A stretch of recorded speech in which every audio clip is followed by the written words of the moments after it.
Quer saber por que o gaúcho tem tanto orgulho de ser gaúcho? Vem conhecer as nossas origens, tu vai descobrir.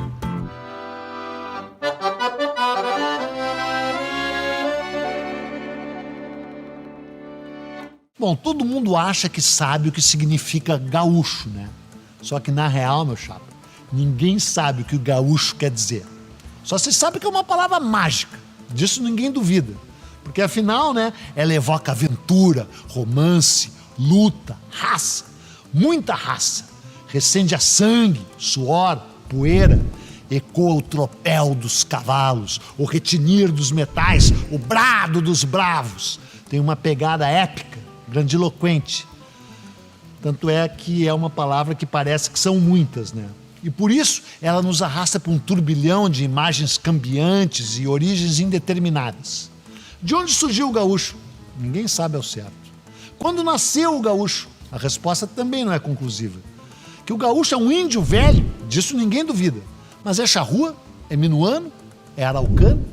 Ou será que o gaúcho é andaluz? Ou então o gaúcho é beduíno?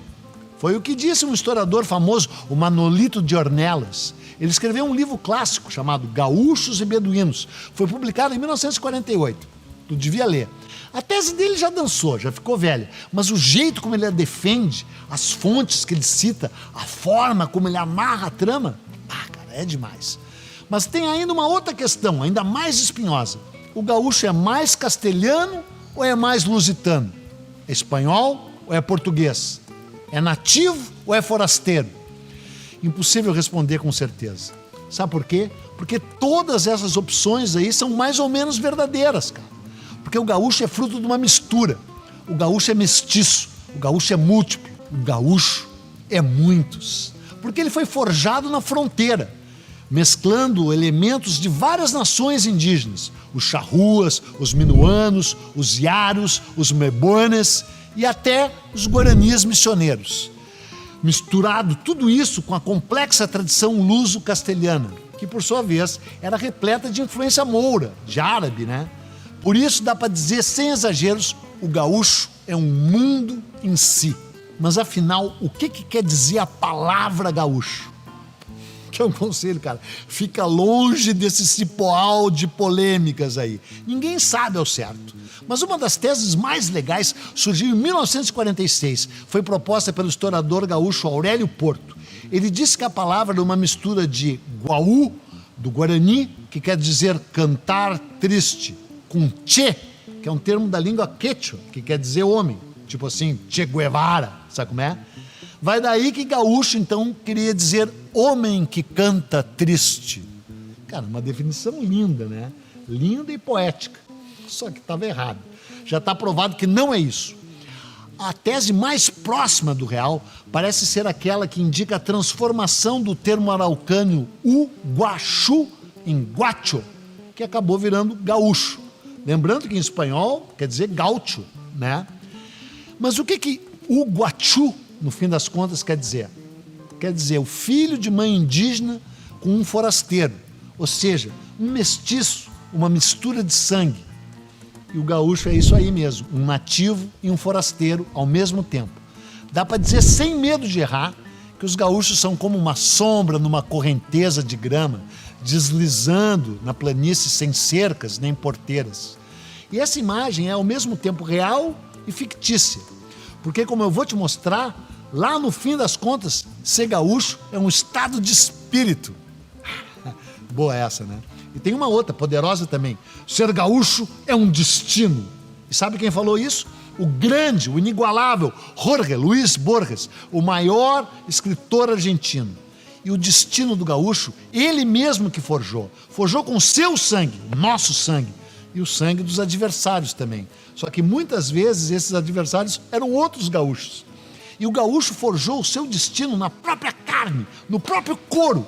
E no couro e na carne do gado também. O gaúcho se apropriou e transmutou muitos costumes indígenas, principalmente costumes dos charruas e dos minuanos. O xiripá, o chimarrão, o churrasco, o fogo de chão, a bolhadeira, o poncho, o jeito de montar. Tudo isso é coisa de índio velho. Mas o gaúcho também teve que inventar uma própria ética para o trabalho. Sempre que possível, o gaúcho vivia solito no pampa, né? Quando precisava de alguma coisa, ele prestava serviços gerais, a lida com gado, atividades campeiras, em troca de um poncho, de um trago, de um punhado de sal ou de pólvora. Feito o carreto, o gaúcho voltava a pôr o pé no estribo e o pé na estrada, mesmo que com isso vivesse sempre com o pé na cova, né? Sempre correndo o risco e nem sempre seguindo à risca as regras da civilização. Ainda assim, ou talvez por isso mesmo, o escritor argentino Adolfo Bioy Casares, amigão do Borges, escreveu: "O gaúcho é dono de tudo que vê." Cara, por um bom tempo foi assim mesmo, por dois motivos. Primeiro, porque o Pampa era uma terra de ninguém. Aquelas vastas coxilhas onduladas, sem dono e sem cerca, recobertas de grama, coalhadas de gado solto, o gado chimarrão, com os arroios murmurando em cima dos lajeados, tudo aquilo era um território livre. E depois, porque tudo que não tinha, o gaúcho simplesmente pegava.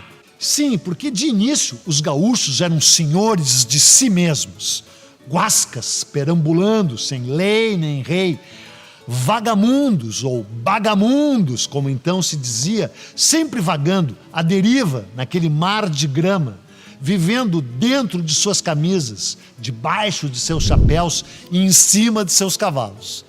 Mas acontece que a terra de ninguém também era a terra do muito, como escreveu um soldado português em 1737. "Com toda a verdade vos digo", escreveu o oficial André Coutinho para o governador Gomes de Freire, "aqui nessa terra há muita carne, muita courama, muita madeira, muito bálsamo. No verão, muita calma, muita mosca, muita mutuca. No inverno, muita chuva, muito frio, muito barro, muito pântano. E em qualquer tempo, muita vontade de trabalhar no meio de muita riqueza." Então, ouvindo aquilo, os portugueses resolveram fundar uma cidade ali, né? Fundaram Rio Grande, bem ali na Barra Diabólica, onde a Lagoa dos Patos deságua no oceano. Por causa da fundação de Rio Grande, os portugueses e os espanhóis começaram a brigar pela posse da terra.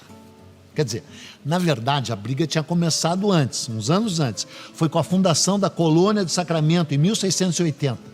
Porque, cara, os portugueses tinham criado a colônia na maior cara de pau, bem em frente a Buenos Aires, do outro lado do Rio da Prata, no território que hoje é o Uruguai, e que naquela época, 1680, evidentemente pertencia à Espanha, por causa do tal Tratado de Tordesilhas. Então começou um cabo de guerra entre as duas coroas, né? E teve início o vai e vem da fronteira. A fronteira ficava ali, a fronteira ficava lá, e muita guerra, muito saque, muito contrabando, muito sangue. De início, o gaúcho estava adorando aquilo tudo, né? Aqueles entreveros, estavam lá lutando, vendiam o seu serviço para um, para outro. Mas daí, cara, aquela vastidão inteira começou a ser distribuída para os grandes senhores. E foi assim que a lei e a ordem desembarcaram no Pampa. E com elas vieram as cercas e as certidões, e tudo passou a ter proprietário. E foi então que o gaúcho descobriu que, na real, não era dono de nada.